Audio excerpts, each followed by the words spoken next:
Thank you so much for joining us. This is Daniela, and today we have a gentleman who is from Chicago, living in Chicago now. December 14th, 2000 is his sobriety date. His drug of choice is alcohol. He considers himself the recovery mentor, and he is an artist and a former addict. As a mentor, he helps unveil clarity in the lives of those he works with through portraiture and Portraiture. and Sorry. awareness. That's okay. I knew that was going to happen. This is a method of refocusing experiences to release blocks, illnesses, and internal wounds. Having recovered from so many vices and then a more recent diagnosis of multiple sclerosis, MartinJon is committed to empowering individuals to take the reins of their lives and enjoy the ride. Welcome, Woohoo. MartinJon, the recovery mentor. Yes. Well, thank you, Daniela. We have known each other for a short time since you were on my show, so I just want to say thank you for having me on yours. And it has been a wonderful journey just to get to know you and see how you've been growing and doing your work. So Thank you so much, MartinJon. you can call me Martin. You can call me John. You can call me Martin. Whatever. I'm I've easy. always called you Martin. So when the Yeah. John No thing came one. on, that Yeah. screwed me up. Martin. Yeah. That's No, a that's a thing. you've been a wonderful person to hook up with, and we've been friends ever since. So thanks for coming on. Yeah. I was sad to hear. I'm just going to jump right into this about the diagnosis. Did Oh, you? Is this a you did not recent know? thing? No, I didn't. No. It was 5 years ago. Maybe six, maybe 5.5 now. I don't know. I don't keep track of Yeah. that. So I got diagnosed with MS, and I lost temperature sensation in the lower right quadrant of my leg, and then I lost motor function in my left leg. And apparently, that our nerves are braided together, and those two Oh, braids are close together. And so I had a lesion in my spinal cord and a couple in my brain, which is why they call it multiple, right? Like there were a mhm. multiple things that kind of affected, and there's a scar, and I still do not have temperature sensation, but I gained all of my motor function back. And at that point, I was working in production. I had a production company, and I was going through the pre-production of a documentary that I still want to make, if when it's the right time, called Transfiguration, which was a documentary on trans people in ministry. Oh, And yeah, that's gonna be awesome. Like when I make that's that, it's over. Like that's it's gonna be, interesting. yeah, it's gonna be awesome. But either way, um, when I got out of that, I had to really rebuild my life. I was like, okay, I'm gonna get out of production because there's a little too much stress in it, and stress and MS didn't work. And I realized that I had a relationship with stress, and it was an addictive one. It was one that I really kind of enjoyed, certain kinds of stress that probably weren't healthy for me. Um, Mm, and I relate my so when I was using, I was also a painter, and I would drink turpentine and gasoline and other sorts of solvents. And I believe that is what caused my MS. When I got MS, when I was in the hospital, they told me, I was just like, that could just be biting me in the ass now. Like, because it's not my oh family, it's shit. not anything else. And I was just kind of like, it was actually a good thing because I mean, I got through the woods. I was 15 years sober or whatever it was at that point, and I say, all right, here I am, and my body's messed up. Hmm. What could it be? There's no why me in my mind anymore because I've been through recovery, right? It's not why me. We Yeah. don't talk that way. So I was just like, well, what, what, what is this? And then I said, oh, could have been that. Like that could have been something that is just rearing up. And so as soon as I got it, I was like, all right, well, take ownership of it, move forward. I had two major flare-ups. One was that first one that I mentioned, and then I lost about 80% of my motor function on my left side, my whole left side. Oh, wow. And I was more or less bedridden. I mean, I could lumber around, but I'd fall a lot. Mm. And then I nursed myself back, started taking meds, took meds for a year. And then I stopped, and I just use now today. I just use my diet to deal with my MS. So yeah, again, that is what drove me to do recover yourself work and my one-on-one work and all of this, because I was like, I've learned all of this stuff, and it's not all in the rooms, and it's not all written down anywhere. Like, we're hearing more and more now. Like, there are books coming out, and there are people that I'm interviewing that are right on point with everything that I'm talking about, and that's really exciting. It's an exciting time to be in recovery. It is. It truly is. You are the. I see you as the guy to go to for answers. You're the Oh spiritual man. guy. You're the guy who takes a look at things and wants to work on his life, and you want to grow. That's your goal, is to Yeah. grow and become, well, this is what you talk Me. about, you. Yeah. Mm-hmm. Now, but it wasn't always easy. You had trouble in your first 5 years. It was hard, right? Yeah. Yeah. I break it up. I break up recovery into a couple different things. I've been talking about this a lot, this idea of like early recovery. If you tell me I got 4 years, I'm going to say you're in early recovery, because I look at 5 years, and these are random numbers because of my experience, but my experience, especially now, is I'm talking with other people in recovery. And that first 5 years is shit. Like, for a lot of reasons. I was the most suicidal for that first 5 years. I was suicidal. I turned to self-harm. I turned to all sorts of addictions that, like, um, that are acceptable, from like smoking Right. and relationship and codependency and whatever, you name it, right? Gambling was a big one that I was also doing, and Mm. that eased my passing, like that I eased get it. me into a lot of things as well.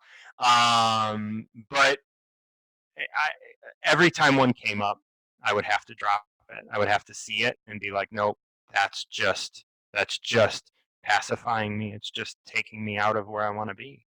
And and it wasn't until like right around 5 years that I started to really appreciate myself. And I don't know what lifted.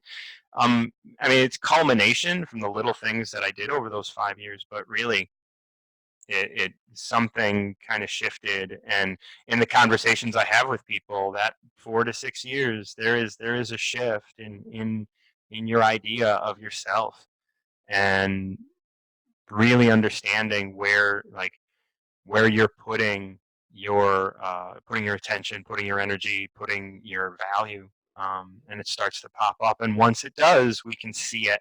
And if we're staying clean, which not a lot of people do for 5 full years, like, if we're staying clean, we can get to that place of magical sort of like life. And not to say that year 6 is great, but that's when you start figuring out your shit, whatever. And Right. then, and I look at 7 as being that kind of marker, and that's what I look at for interviewing people. It's like, you have 7 years, because if you have 7 years, like, now you can start having conversations, like deeper conversations, and I don't have to pussyfoot around. Like, because people that I talk with less than 7, I often I see an addiction that they're not ready to face, and I have to be like, all right, we're just gonna skirt that issue, just because it's like, you're there's nothing I'm not gonna get anything out of you. Like, So you tell me, think that's like, a good though, thing. how do you was, first of all, spot it, you got it. No, just kidding. um, so with almost 20 years of sobriety, how do you how do you determine when there's an issue? You were talking about this For earlier me, when we were talking. yeah. Well, I look at triggers now. When I say trigger, when we talk about triggers in addiction, especially in AA and the rooms and stuff, we talk about what makes you want to drink or want to use or whatever. Mm-hmm. Trigger now for me is a lot broader of a category. What makes you uncomfortable being in that experience? Now, when I talk about uncomfortable, it's weird, because I even look at triggers as things that make me happy. Like things that make me exceedingly happy. It's like, wait, Mm. why did I not believe this was part of me before it happened, right? Like I need to be able to really embrace all things. Like, it's real easy to look at, like, this made me upset, this made me feel off, this made me feel uncomfortable. But, crying and laughing are just energy releasing, right? It's just like, I need to cry and you feel better. You need to laugh and you feel better. I want to look at both of those as being a little bit of imbalance, where Mm-hmm. it's like trying, and I'm not saying being like, oh my God, like I am a robot, like I want to be happy and love everything around me, and not, like, again, I don't want to quantify these things. When I'm in this state, I understand what I mean. When you are in a state of early recovery and you say you want to love everything, your first question, the first thing that pops into your mind is like, oh, this is bullshit, da, da, da, da, da. Right? And it's like, Yeah. I'm in a different place, and like I can talk to you about like where I was then, and we can talk about like what you're going through. But for me, I just had a conversation with someone that brought something up, and it brought up this sense of, you don't believe in me, so I'm the victim, right? You don't believe in me. And immediately, as soon as I started to feel that victim state, like, I mean, I was in it for 10 or 15 minutes, but then I was like, wait a minute. I don't know that that's what they're feeling, but that's what I'm feeling. Now I get to look at it. I'm feeling untrustworthy, or I'm feeling like someone doesn't trust me, and I'm offended by that, or I'm hurt by that. And so I need to look at myself and say, where in my life do I not believe in myself? And that's the work that I need to do now, because that trigger came up. And And what'd when you I come up heal with? that, well, yes. So what I came up with was that, like, I don't. So this person that I was talking with has to do with some work that I'm doing right now, and so, and that work is associated in my mind with the financial gains, Mm-hmm. because doing a podcast and working one on one, that's a lot of hustle, and that's not often a lot of financial gains from that. So this has financial gains, and so, like, my idea of, oh, what can you accomplish on your own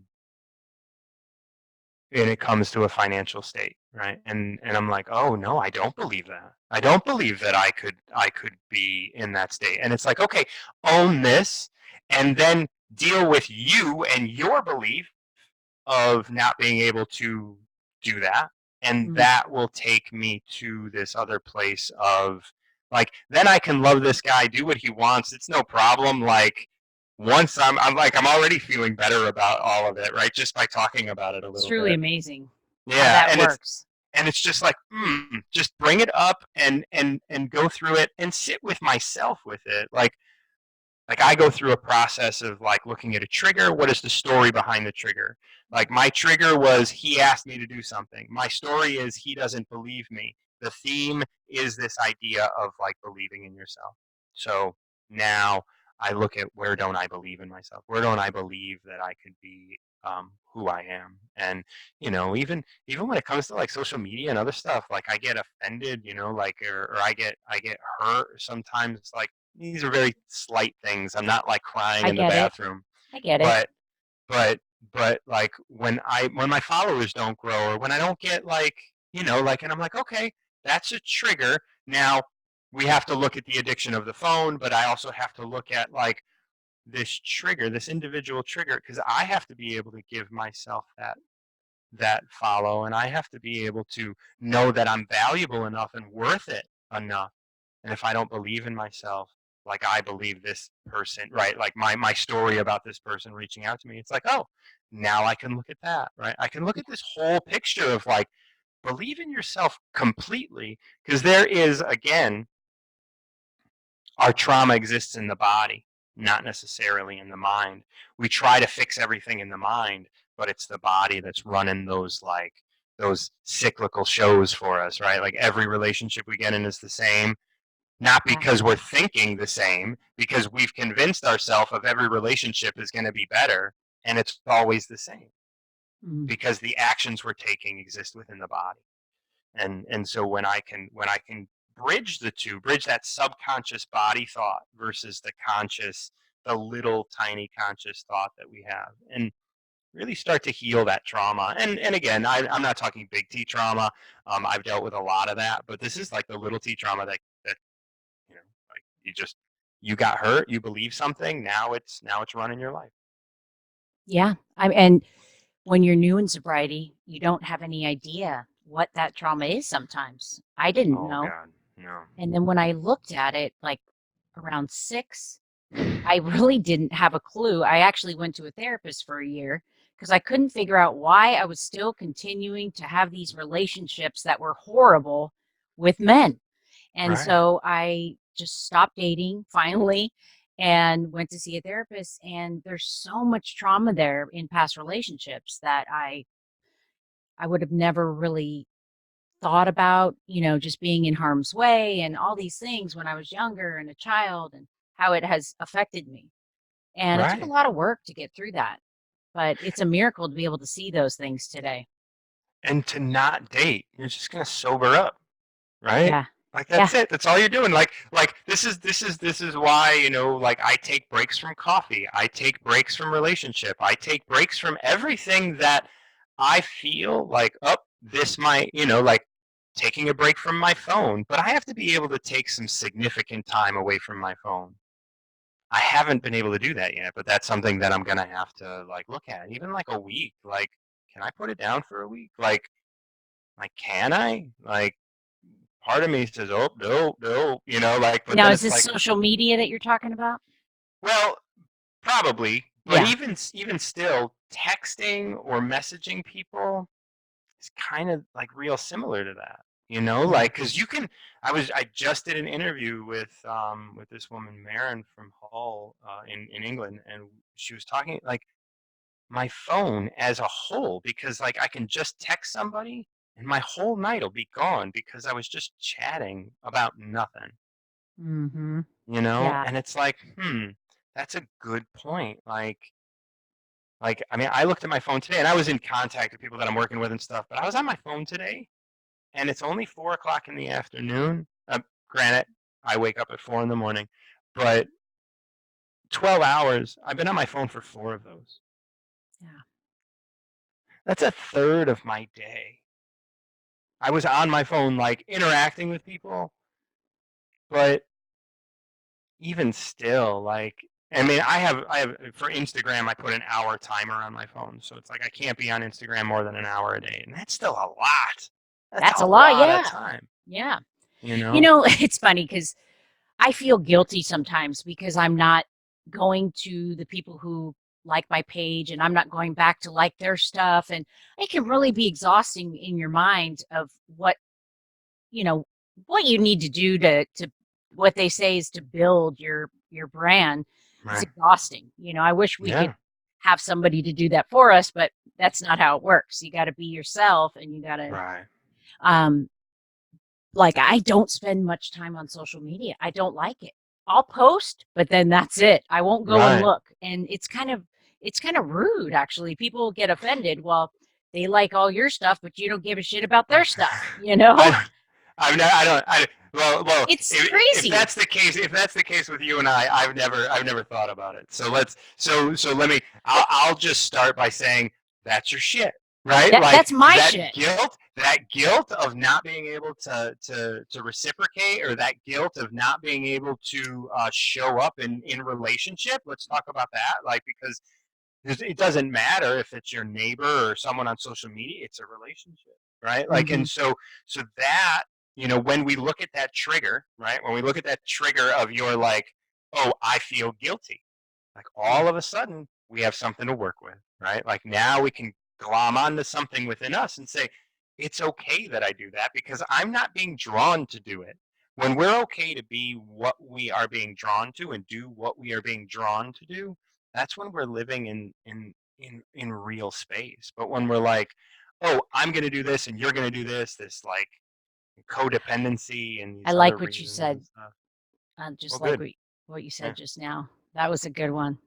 Yeah. Um, Now Cut. the No, just kidding. Go the ahead. creativity thing, because I'm a huge, like, right now I have all my paints in my living room. I've got a portrait Wonderful. portrait up. I'm painting. I do like folk art, so I'll put like right now I'm painting a pig, and it's give thanks, not fucks, Oh, is the name of my painting. yeah. I probably have to bleep that out. But No. tell me how you use creativity to Creativity. help people break through these traumas and Well, illnesses. yeah, well, creativity is God. I don't know how else to like really express that. It's creativity and where it comes from and how it comes out and what it does. Like, I mean, there's a lot of art schools and there's a lot of people going to art school and they're all like learning how to be creative, whatever that means. But Yeah. we're all, I mean, Picasso said it. We're all artists, and the main point of life is to remain one. Um, and I agree with that to some very deep extent. Um, I utilize portraiture. Now I've been doing portraits since 2000.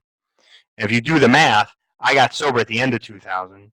So it was in 2000 that I started this portrait project, and it really drove me. It made me see myself in a way that I had never seen myself. What I would do is I'd go to people's homes.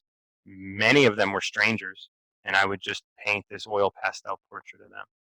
And it was just me giving. It was all about me going to your home. It was about me doing the work. It was about me cleaning it up and like leaving it behind with you. Like I Mhm. wanted the art to be in homes because I went to so many people's places and it was like there's no art there. Like my whole, like what the hell is this? I'm Yeah. doing, like I want to be an artist and nobody owns art, so I want to bring art into people's homes. But not only the painting, I want to bring the experience. Now, these portraits were not done to flatter anybody. And people didn't necessarily like them, but they loved that it was a byproduct of our experience together. And in doing that project, I really learned how to connect with people in a deep way, right? Like I'm doing like one-on-one work with someone. So my interview process is fucking awesome. Sorry. I'm just trying not to swear. My interview process is awesome. My ability to connect. I'm a Reiki master. I use prana and a number of other healing modalities, and all of these I like this subtle energy I can connect with. I've even done portraits of people that I've never seen. I'll get on the phone with them and I'll do their portrait. And I've gotten likenesses as well as idiosyncrasies and crazy sorts of things where it's just like, oh my God, you got the fact that like I broke my nose, or I got, That's like it interesting. looks just like me. Or, one person, like the first person I did, she was just like, yes, that's me if I gained 20 pounds. It was like, what? Like, great. So today I've after my bout with MS and stuff, I wanted to get back to doing portraits pretty seriously, and I was like, how am I going to do it? What is this? What is it going to look like today? And what I did was I created it. I kind of reimagined it as a healing modality. And so when you make a painting, and you may know this from even making your art, like folk art and stuff, when you make something, it asks you to look at it when you're done. Like you just stare at it. You just stare at a piece. Like for hours sometimes. You can do that for like, days. It's just asking you to look at it. And what I believe is happening in that time is you're communicating with it, because I believe everything, we're connected to everything, and everything has, everything's made of cells which are alive. And so like that piece of paper which once was, or that canvas which once was one of millions, is now one in a million, right? It is one individual thing, Hmm. and it doesn't know what the hell it is. And when it's asking you to look at it, it's asking you, what am I? And the thing is we're doing the same thing. We're out in the world going, who am I? What am I? And that's why children stare at you in the eye, right? Because they just look at you and they are communicating with you in ways that we have no idea. They are gathering information, and that's what a painting does. And now this is a painting of you. And so you're looking at it, and all of your judgments are about you, not about the painting. I can draw a line and say that's a picture of you, and however you respond to that is going to be about you. And so what I do is I do these paintings, I send them out. When they get them, we set up our second interview or our second conversation, and they tell me what they experienced in the painting. They were like, "Oh, I didn't like it because of this, this, this, and this." And then the next day, I saw these things. And then on the third day, I saw these new things, and I thought about it this way. And then it just became a painting. And that's what happens. Like eventually when you make a painting, it's like raw and awesome and like drawing your attention. Mhm. And then all of a sudden it's just like, oh, now it's just another one. That's When my wonderful. Yeah, when my clients experience that, they go through this emotional thing and they take notes. I ask them to take notes about like, what are you experiencing? And then we talk about that. And then we start to link that up with how they feel about themselves and really start to track that back to trauma that's existing in the body. Once we bring that up, their brain can start to process it and notice when it's starting. Because knowledge and awareness are two totally different things. You can have knowledge that something happens and never be aware that it's happening. You can only look back and say, wow, that was the same. And then you get into another one and you're like, this isn't the same. And then you get back and you go, oh my God, that was the same. Because you're not aware. You're only knowledgeable. This is why school is great, but I ain't gonna teach anything. Like it's not gonna get you through everything. Because really, it's just telling you what's right and what's wrong. And You are you one have to deep know dude. that. I'm telling you. You really are. It's very interesting stuff. Yeah. And Well, thank you. I know you have your own podcast because I've been on it. Where can people find you if they want to hear more about this stuff you do? And Recoveryourself.life it'll take you to my website, which my website is also, they're both the same, martinjon.com, but recoveryourself.life is going to be the direction I go, I believe. And you can just search for Recover Yourself podcast anywhere. And if you guys can do me a everywhere. favor and go over to Martin's Instagram and give him a like. Yes, Make his like something. You will make me a happy man. Yeah, that's MartinJon, MartinJon. I'm really everywhere. Facebook, Twitter, Instagram. I think even TikTok. So I'm trying to. You're a lovely human being, Thank and you so much. it's always a pleasure to speak with you. I try to really listen in when you're talking because you always give these good nuggets of knowledge and Pearls. deeper thoughts that most people that I speak with don't really throw at me. So I'm just like, wow, whoa. So thank Yeah, you for sharing that with us, and absolutely. we'll Thank have you. to come back in 6 months and do another interview and see what's See, going on we'll in see. that head of Maybe, yours. yeah, maybe I'll have dealt with this like with this. I don't know what I'm dealing with right now. What did I talk about? My belief in myself.